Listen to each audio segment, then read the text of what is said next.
Next on News 4 at 5:30, Tucson police are investigating a shooting in Midtown. We asked the governor about President Obama's visit tomorrow, and she says it's absolutely necessary. If it seems a little busier around town today, there's a good reason for that. Students at the U of A are busy moving in and getting ready for school. I took it out to the community to show people who hadn't seen it just yet.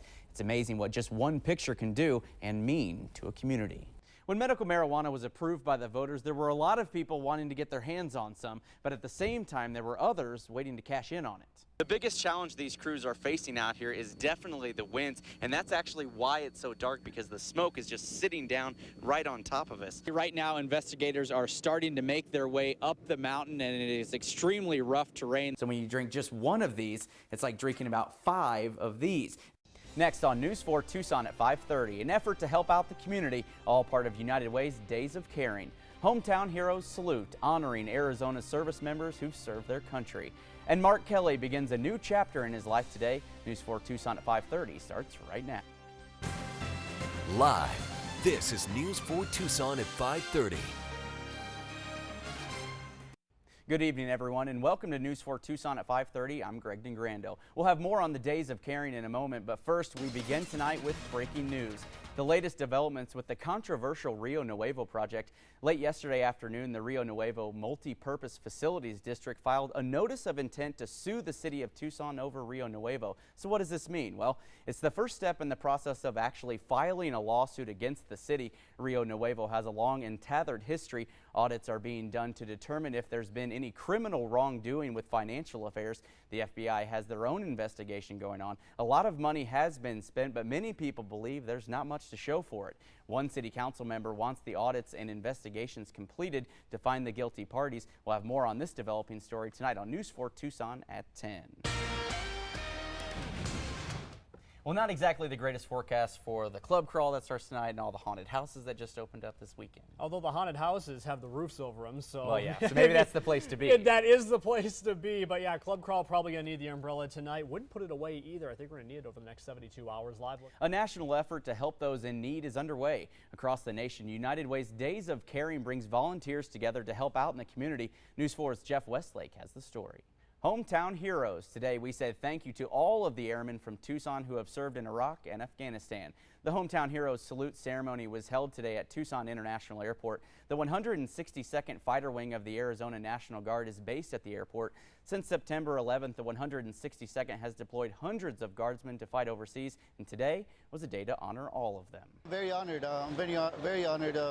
Navy Captain and NASA astronaut Mark Kelly has officially retired from the space agency and the military. Kelly commanded the Space Shuttle Endeavor's final mission this summer. His wife, Congresswoman Gabrielle Giffords, is recovering from a gunshot wound in the January 8th shootings. The two are writing a memoir that is expected to be published next month. Tucson police are still searching for an armed robbery and carjacking suspect. These are surveillance photos sent in by police. They say the man is suspected in at least 4 robberies or robbery attempts and a carjacking in the past 5 days. 2 days ago, he reportedly attacked a woman in the parking lot of the Best Buy on Broadway. If you know of his whereabouts, call 911 or 88 Crime. Drivers beware, another traffic camera just went live today. It's at the intersection of Ajo Way and South 6th Avenue. The camera will catch speeders and red light runners. Warnings will be issued for the next 30 days, but after October 31st, real tickets will be issued. Coming up next, the U.S. issues a travel warning after the killing of a top Al-Qaeda member. More fallout today after Bank of America announces its plans for debit card fees, who the banks are blaming now. And later in sports, highlights from today's game between the Wildcats and the Trojans. You're watching News 4 Tucson, Southern Arizona's first local news in high definition. Well, Tom, this was just a horrific crash right into the side of the mountain. We do not have an exact cause at this point, but we do know there was some inclement weather that was going on at the time the helicopter was up in this area. The NTSB will be here tomorrow morning, and they will take over the investigation and help answer that big question of what did happen up there. Now, right now, there are 2 Pima County Sheriff's deputies that are up on top of the mountain up there. They are watching the scene to make sure that it's not disturbed in any way. And at this point, we know 1 fatality, 3 other victims taken to UMC. Now, getting those victims down was a rescue that took several hours and that the crews themselves described as amazing. The original 911 call came from one of the victims inside the helicopter. Shortly after realizing the magnitude of the crash and the obstacles rescue crews would be up against, all different types of crews from across the area mobilized. Everybody came quickly because there was an emergency, and that's the time to put everything else aside, get in our equipment, whether it's a helicopter, a fire truck, or a heavy rescue truck that brings the TRT equipment to the scene, and go to work, and that's exactly what they did today. The crews quickly surveyed the area, then went to work, both on the ground and in the air. They were able to get them out.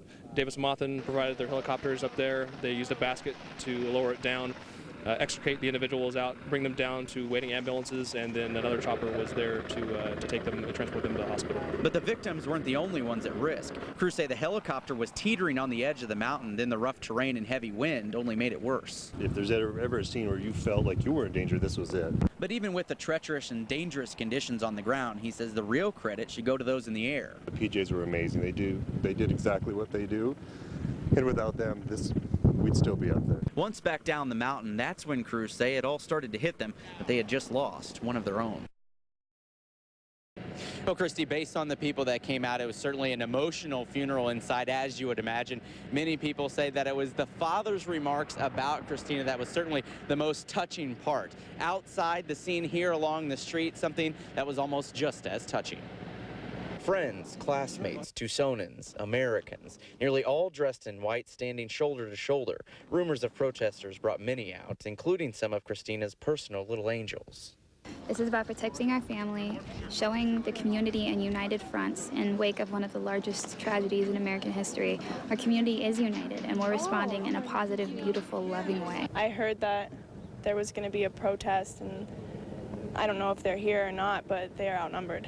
But protection wasn't the only reason people came. And support a common cause that, for one girl, I think it's amazing. For others, it was to honor little Christina, and that includes Emily Dotson, a friend and teammate of hers on the swim team, who turned the very ground she walks on into a tribute. Little remembrance that says forever young, Christina, never forget, and her date of birth. Nearly everyone here will tell you it's not about them, it's about Christina and her family. But with a showing like this, it's hard not to walk away with something. The unity that I feel here, it's very moving.